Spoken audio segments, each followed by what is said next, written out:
ఒక్కసారి మీకు డయాబెటీస్ వచ్చింది అనుకుందాం. ఇప్పుడు చాలామంది వచ్చిన వాళ్ళు చేతులు ఎత్తారు. డయాబెటీస్ వచ్చిన వాళ్ళు ఏం చేస్తున్నారు? ట్యాబ్లెట్లు వాడుతున్నారు. మీరు ఏదైనా గ్లైక్సిఫేజ్ లాంటిది కానీ, డయనిల్ కానీ, గ్లూకోఫేజ్ ఏదో రకరకాలు రోజుకు ఒకటి వస్తుంటాయి. ఆ ట్యాబ్లెట్ వాడితే మీ షుగర్ కంట్రోల్లో ఉంటుంది. అవునా?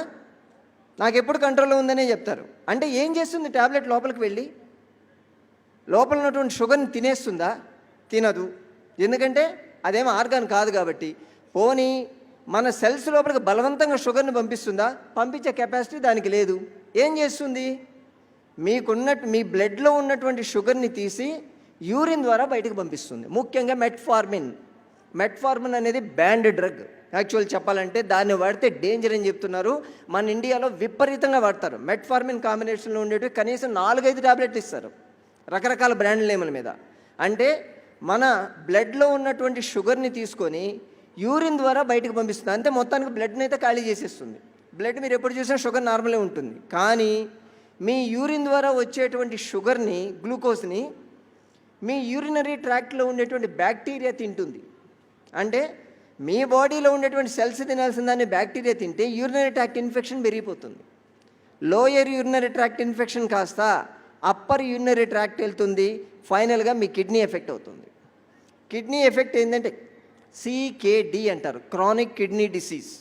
దాని పేరే CKD. అంటే క్రానిక్ అంటే ఎప్పటి నుంచో ఉంది, నువ్వు మర్చిపోయావు దాని సంగతిని.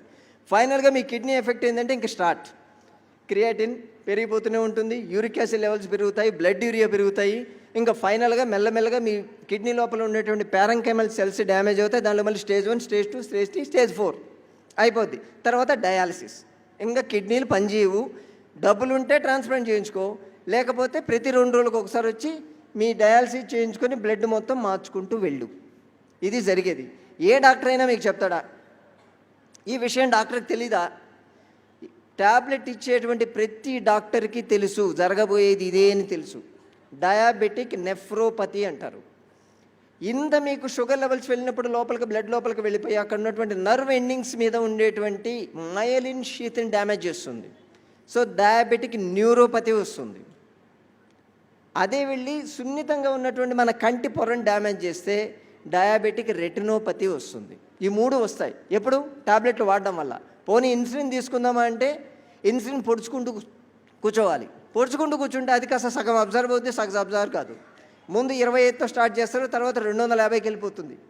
అన్ని టాబ్లెట్లు వాడేసి 250 యూనిట్లు ఇన్సులిన్ వాడిన తర్వాత డాక్టర్ చేతులు ఎత్తేస్తాడు. ఇంకా నా వల్ల కాదు, ఇంకా మీరు యోగా చేసుకోండి, లేకపోతే ఎక్సర్సైజ్. అదేదో ముందు చెప్పొచ్చు కదా. అదేదో ముందు చేసుకుంటే బాగుండేది కదా. కానీ ఈ లోపల మీకు 250 పెరుగు లోపల ఆయన కనీసం 250 ఫ్లాట్లైన్ కొని ఉంటాడు. ఆయన కష్టం కూడా మనం చూడాలి కదా. కాబట్టి ఫైనల్గా జరిగేది ఏంటంటే ఈ కాంప్లికేషన్స్తో మనం బయటపడాలి.